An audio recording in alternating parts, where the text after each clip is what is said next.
자, 이번 시간엔 대출 한도, 그 다음에 이제 이자율에 관한 주제 볼 텐데, 대출 한도가 지금 2년째 안 나왔어요. 그동안 매년 나오다가 지금 이게 정부에서 대출 한도 규제 내용이 좀 바뀌었어요. 바뀌면서 계산 문제 내기 좀 복잡하게 됐는데, 어찌됐든 그 준비하고 들어가실 주제. 전에는 무조건 1년에 한 문제 나왔던 주제가 되겠습니다. 2년 전 제외하면 그전에는 무조건 나왔던 문제.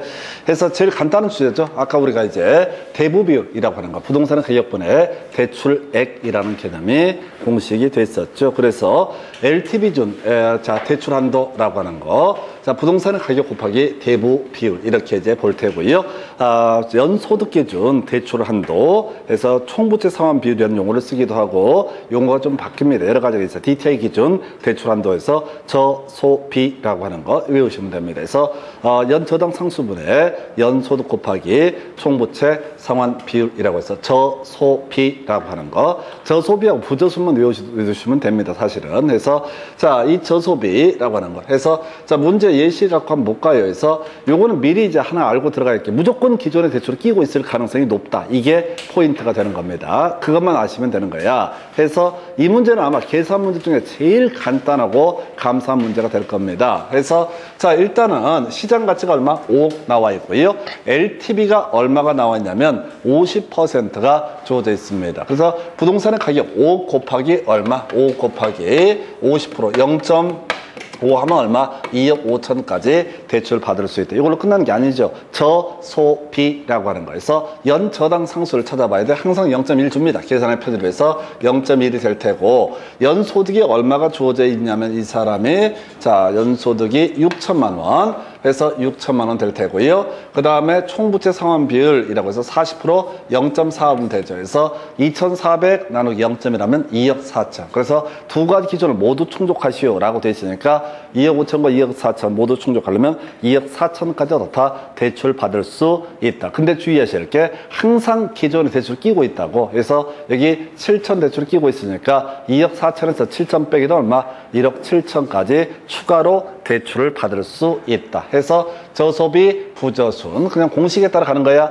그래서 저소비 부저순, 저소비 부저순에서 기타 부채 상환에 이런 건 신경 쓰지 마세요. 한 번 나왔어. 16년 동안 틀리라는 문제야. 여기까지 가면 너무 복잡해져. 1분 안에 풀 수 없는 문제는 내 문제가 아니니까 버리는 거예요. 그래서 자, 저소비 부저순 해서 어차피 부동산의 가격 곱하기 대부 비율은 다 금방 때려야 잡을 수 있고요. 저소비 부저순 두 개 헷갈리면 어떻게 합니까? 상관없어요. 어차피 주거용 부동산 할 때는 저소비만 나오고, 상업용 부동산일 때는 다 부저순이라고 하는 것이 나오게 된다. 이렇게 세팅을 하게 되는 거죠. 해서 이렇게 보셨고요. 그래서 지금 보게 되면은 대출 한도 상업용 부동산 부저순이라고 하는 거. 이제 용어 또 외워야 되죠. 나머지는 그러다 치고 부채 감당률 뭐야? 순영업소득 나누기 부채 서비스액. 물론 문제를 다 줍니다. 그냥 순영업소득 나누기 부채 서비스액. 이게 뭐가 된다? 부채 감당률이라고 하는 거. 요것만 경우에 따라 물어볼 수 있어. 저당 상수는 어차피 숫자 주어지게 돼 있고요. 그 다음에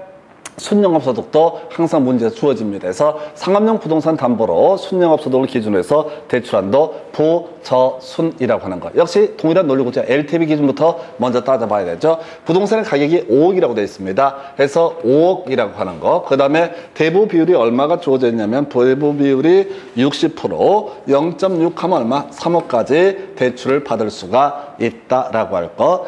부저순 나와 있죠. 부채 감당률이 얼마가 주어져 있어? 미리 주어져 있네요. 2라고 주어져 있습니다.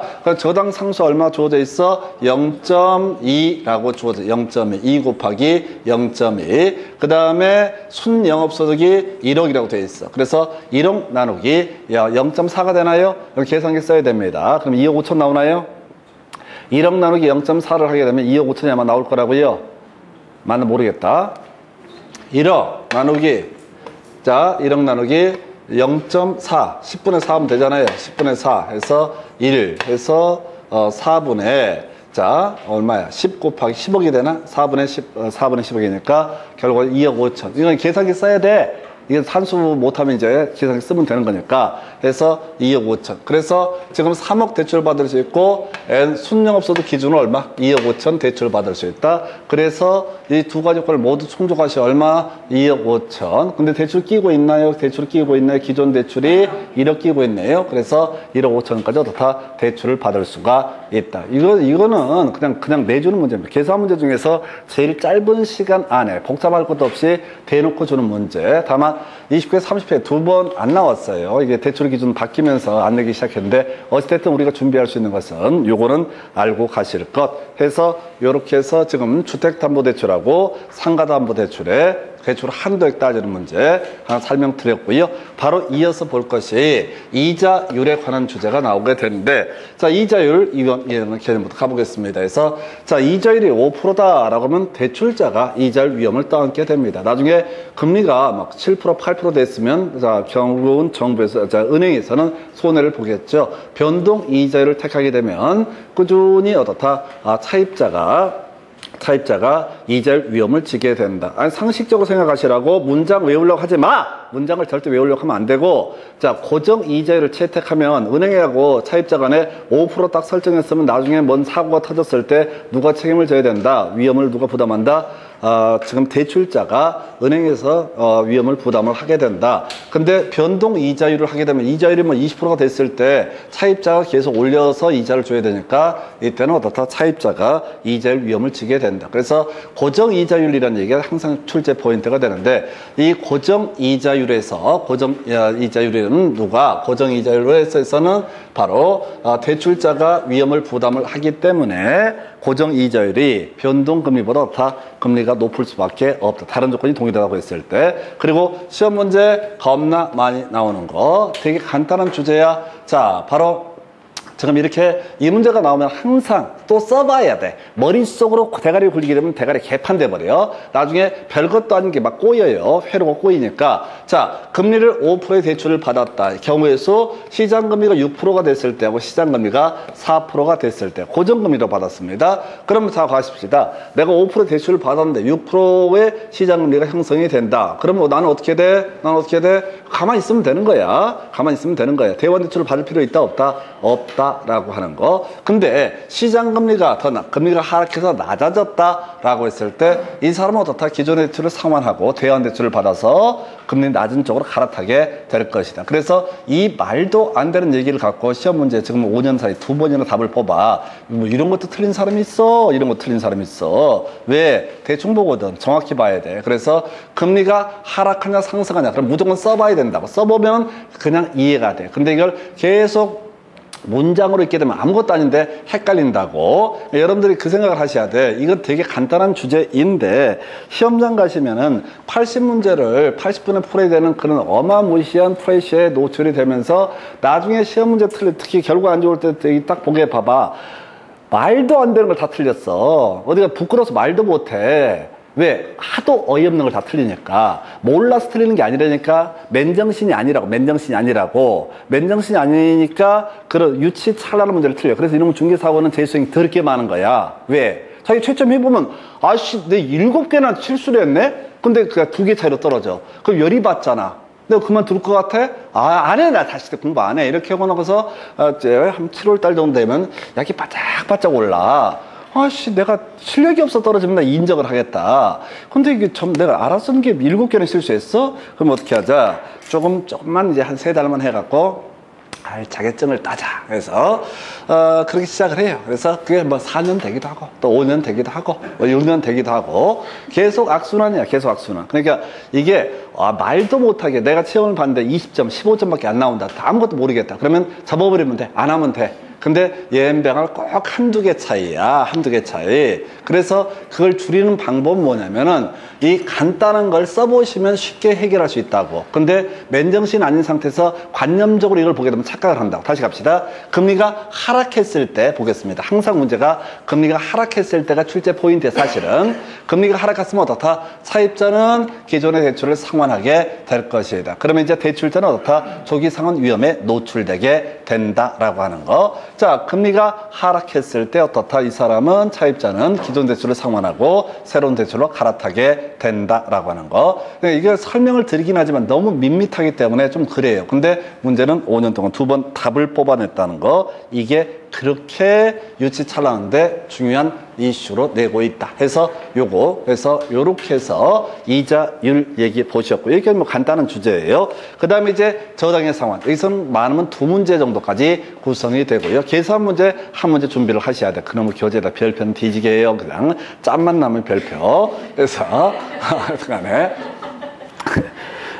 진짜 그동안 이제 고생하셨으니까 별표 해도 지랄 안 하는 거고, 전에 같았으면 별표하지 말라고, 그놈은 별표에서 해결될 것 같으면 내가 별표를 아예 교재 앞에다가 별이 5개 이렇게 붙여놓고 시작을 하지. 그래서 저당의 상환 이제 외우셔야 돼. 머릿속에 쳐 넣어야 돼요. 자, 그래서 저당의 상환 유형을 보게 되면 원금 균등 상환 저당과 원리금 균등 상환 저당이라는 개념이 있게 된다. 점증 상환 저당은 간단하고 23, 24회 때 거저주는 문제 패턴이 되게 됩니다. 그래서 모든 문제는 원금 균등 상환 저당과 원리금 균등 상환 저당만 가지고 달달달 외우셔야 돼. 해서 자, 가볼까요? 자, 점증 상환 저당 제일 간단한 거. 자, 이제 얘기의 전제는 그거야. 지금 대출을 받았습니다. 일정한 이자율이 있어. 그럼 이제 금리가 정해지겠죠. 금리 총액도 정해질 거야. 총액은 다 똑같아.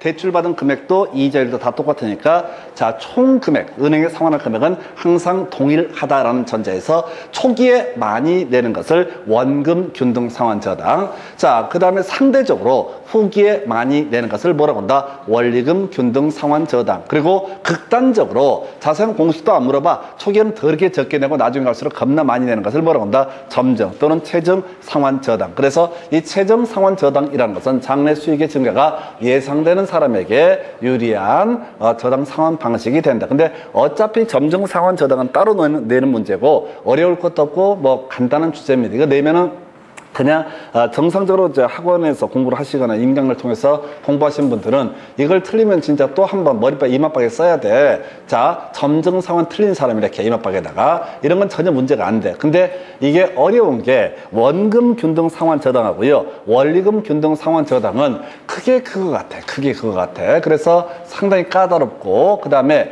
매년 문제를 구성하다 보니까 토시를 살살살 바꿔서 구성을 해. 정확하게 암기를 하고 있지 않으면 손을 못 댑니다. 이건 계산 문제까지 생각하면 2문제까지 준비를 해야 되는 그런 영역이야. 그래서 원금 균등 상환 저당. 자, 매개수 상환할 원리금 상환액 총액을 계산하는 방법. 원금 n분의 1 하면 됩니다. 자, 2억을 20년 동안 대출을 받았다. 그러면 1년에 한 번씩 갚는다고 했을 때 원금은 항상 어떻다? 1,000만 원씩 동일하게 된다. 그 다음에 이제 이자 상환액을 계산해 봐야 되죠. 이자 상환액은 갚은 돈에서 남는 돈 있었죠? 차근차근 돈을 갚아간다고 했을 때 남는 돈이 있습니다. 그걸 우리가 잔금이라고 부를 테고, 잔금에다가 이자율을 곱해서 어떻다?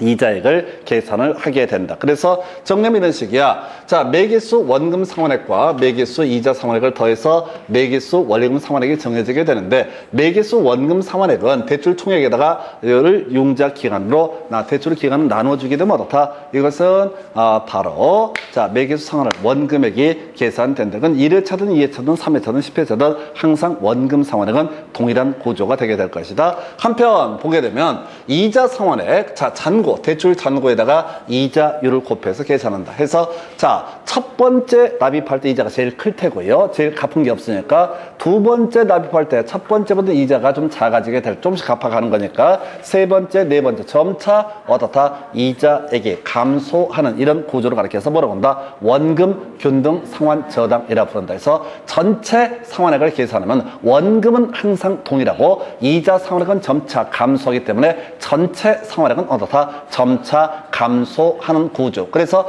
토탈 기간을 다 따져봤을 때 초기에 더 많이 내고, 자, 후기로 갈수록 어떻다? 상대적으로 적게 내는 구조를 가리켜서 원금 균등 상환 저당이라고 부르게 된다. 특히나 이 원금 균등 상환 저당은 원리금 균등 상환 저당과 비교했을 때 초기에 더 많이 내는 것을 뭐라고 한다? 원금 균등 상환 저당이라고 부르게 된다. 다시 갑시다. 이거 정확하게 알아야 돼. 이런 식으로 낸다니까.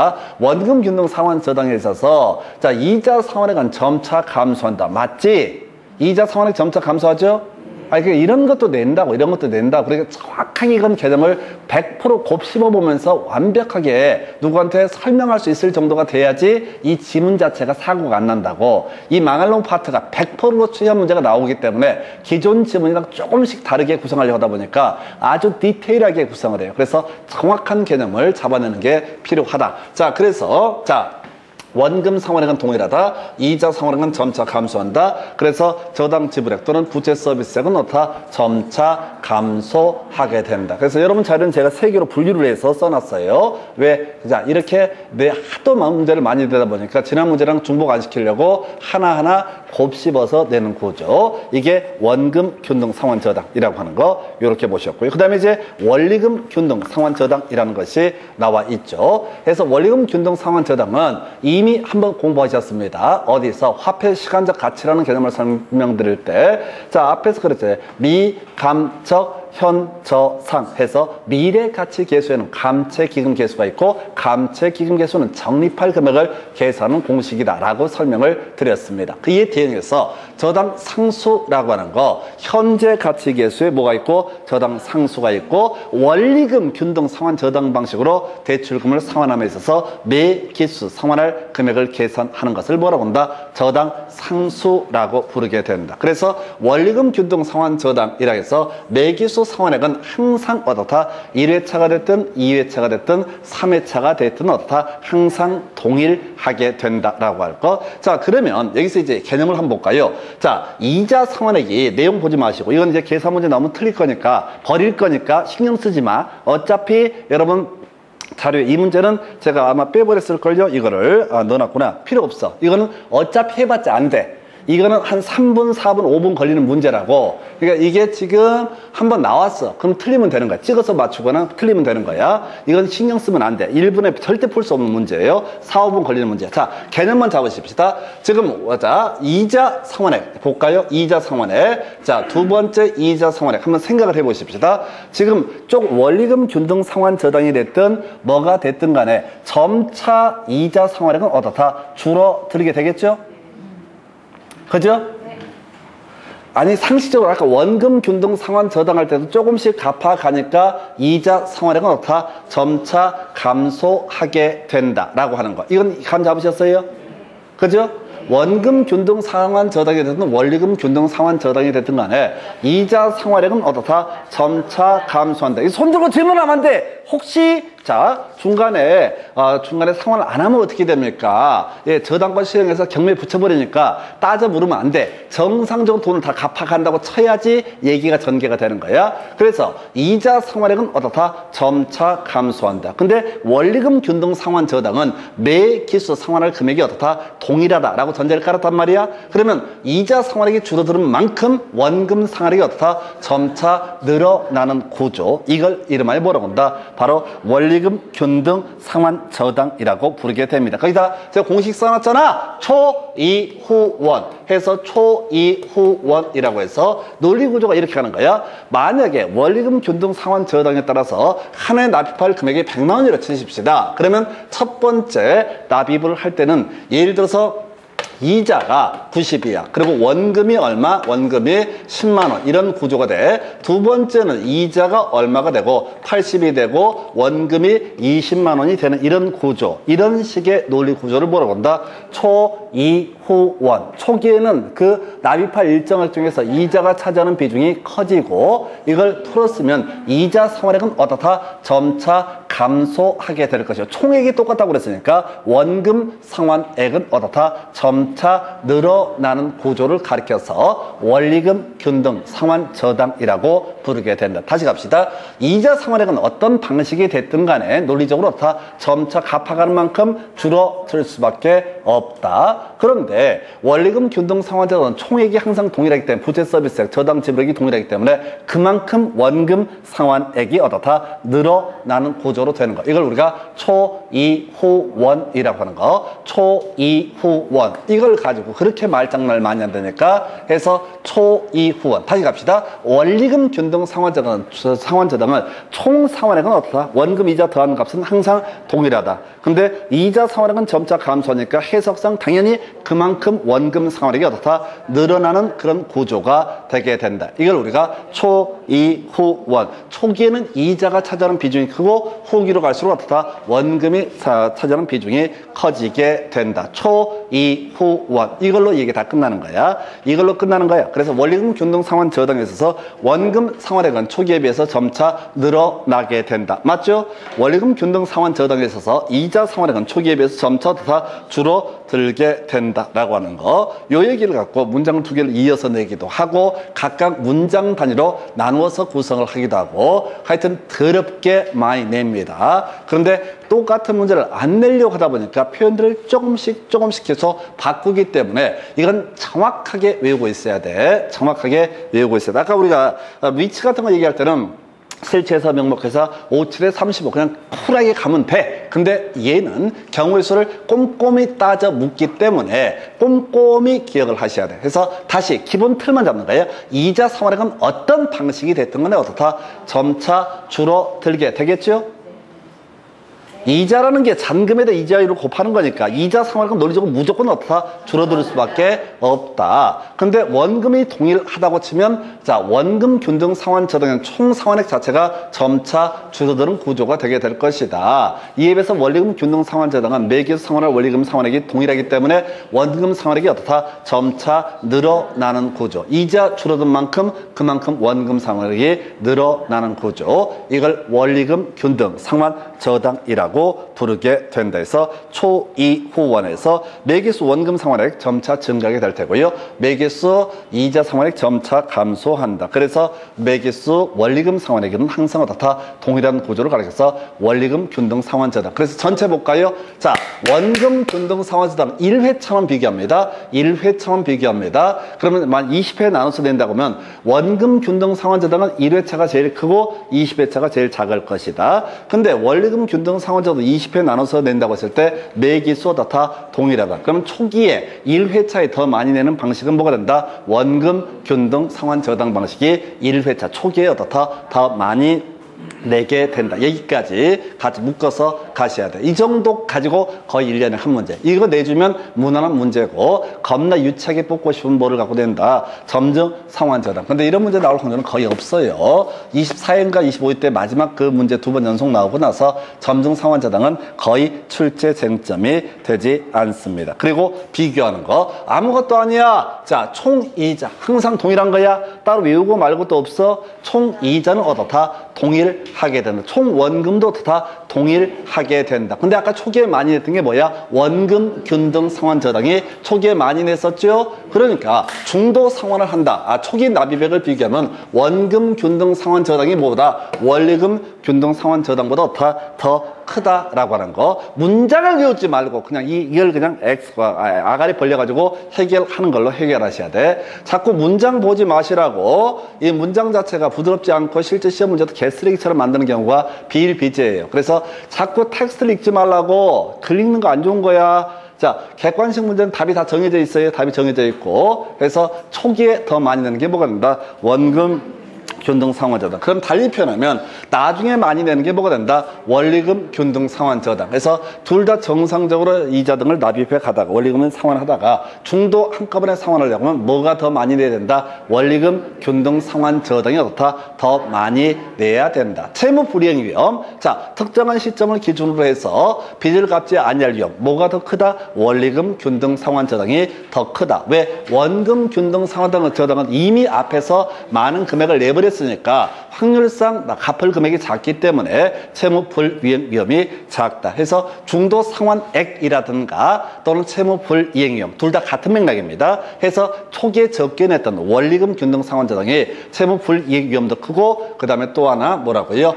중도 상환할 때 상환할 총액도 더 커지게 된다라고 하는 거. 그래서 여기까지를 가지고 기본적으로 무조건 적어도 한 문제, 그리고 하도 문제를 많이 내다 보니까 이게 표현들이 약간 달라지는 느낌을 주는데, 문제는 기본 틀을 잡고 있으면 정말 감사한 문제 중에 하나가 될 테고요. 그 다음에 주기상 지금 이제 하나 준비하실 게 원금 균등 상환 저당에 있어서 상환액 계산 방법. 제가 아까 원리금 균등 상환 저당은 일반적인 문제 풀려면 한 4분 5분 걸리기 때문에 아무런 의미가 없어요. 그 문제를 낼 때는 그냥 틀리라고 내는 문제니까 계산 자체를 할 수가 없어요. 버리는 거고, 대신 더 출제 빈도가 높았던 게 원금 균등 상환 저당. 이 문제는 무조건 달달달 외우고 들어가야 돼. 다시 원금 균등 상환 저당에 따르게 되면 매기수 상환할 원금액은 어떻다? 항상 동일하다라는 전제가 쌓여 있어야 되죠. 자, 그래서 지금 뭐라고 되어 있냐면은 A씨는 자, 다른 거 다 빼버리고 문제 보다가 원금 균등 상환 저당이면 어떻다? 문제를 풀 수가 있어. 근데 원리금 균등 상환 저당이면 아예 버리라고. 아예 해봤자 안 되니까.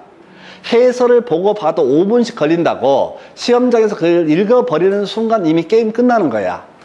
맞춰봤자 남는 장사가 아니라고. 그래서 아예 마음의 준비를 하고 들어간 거예요. 지금 주기상 원금 균등 상환 저당을 낼 때가 됐고, 두 번째 풀 수 있는 문제도 뭐밖에 없고 원금 균등 상환 저당밖에 없으니까 이걸 가면 된다고. 여러분들이 필요한 건 합격증이지, 이걸 갖고 무슨 뭐 다 해설을 하고 이런 게 중요한 것도 아니야. 그리고 1분 안에 풀 수 없는 문제는 내 문제도 아니고 아무런 의미를 가질 수가 없어요. 자, 그래서 지금 이제 원금 균등 상환 저당 좋아. 그러면 제일 먼저 뭘 해야 돼? 자, 원금 상환액을 먼저 계산해 봐야 돼. 문제에서 뭐라고 씹으리든 간에 아예 문제를 외우고 들어가야 된다고. 제일 먼저 뭘 해야 된다? 원금 상환액을 먼저 계산한다. 이게 공식이라고.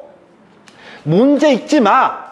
문제 읽는 순간 게임 끝나버려. 읽는데 벌써 25초, 30초 지나버린단 말이야. 그러면 자, 내용을 다 알아도 파악을 못해. 그래서 다시 갑시다. 원금 균등 상환 저당, 이것만 문제를 풀 수 있다. 두 번째, 원금 균등 상환 저당이 나오면 매기수 상환할 원금액을 계산해 봐야 된다라고 하는 거 해서, 이게 대출액이 얼마냐면 지금 5억을 대출받았고 대출 기간 20년. 그러면 한 회차에 얼마? 2,500만 원씩 어떻다? 상환을 하면 된다. 이제 계산할 것은 이자 상환액만 계산하면 된 거야. 이자 상환액이 좀 어렵지. 이자 상환액은 기존에 남아있는 대출액을 계산해 봐야 돼. 그러려면 지금 문제에서 9회차 뭐 납입할 이자 이런 걸 구하시오. 이런 소리 하게 되면 8회차까지 어떻다? 다 갚았다는 게 전제가 돼야 돼.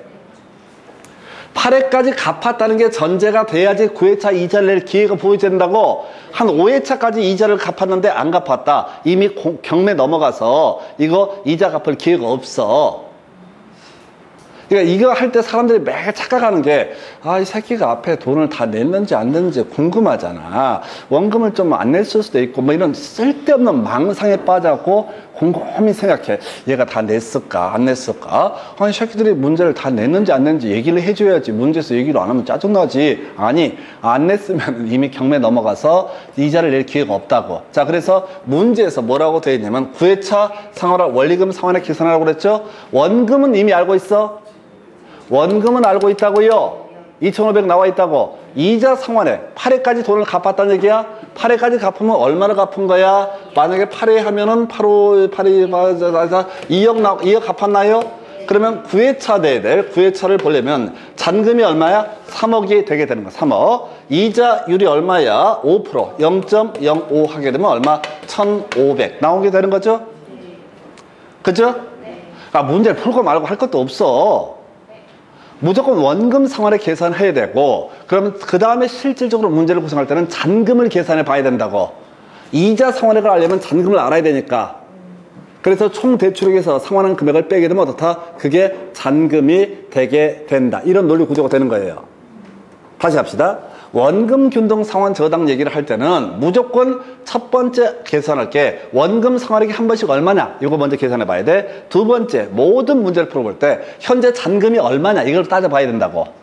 그래서 얘가 9회차 이자를 냈는데 그럼 8회까지 갚은 거야. 그러면 2억을 갚았어. 총 대출액이 얼마야? 5억. 2억 빼면 잔금이 얼마? 3억. 이자율 0.05. 그러면 1,500만 원이지. 그럼 9회차 원금 2,500에다가 자, 이자 얼마? 1,500 하면 얼마? 4,000만 원. 이렇게 하는 거야.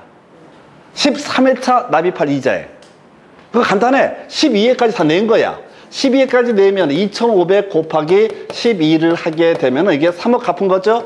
잔금이 얼마가 돼? 2억. 2억에다 0.05 하게 되면 자 1,000만 원 되나요? 13회차 납입할 이자액은 얼마? 1,000만 원. 문제를 외우시라고. 루틴을 아예 외워버리라고.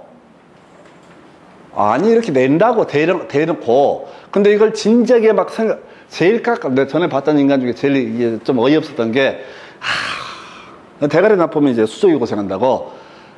시험을 보는데 시간 남아. 할 일은 없고. 왜? 다 모르니까. 두 가지 방식이에요. 시간이 부족한 사람은 그래도 공부 좀 하신 분이야. 공부를 아예 안 하고 들어가잖아요. 남는 게 시간이야. 따분해 죽겠어, 그죠? 그럼 어떻게? 다 찍었는데. 이걸 이렇게 계산하는 거야. 어떻게? 2,500만 원 한 번 갚으면 2,500 갚고 이지랄 안 되니까. 이건 다 갚았을 때 얘기야. 그렇게 풀란 얘기 아니라 그게 공식이 정해져 있다고. 그 과정을 외워버리면 된다고. 다시.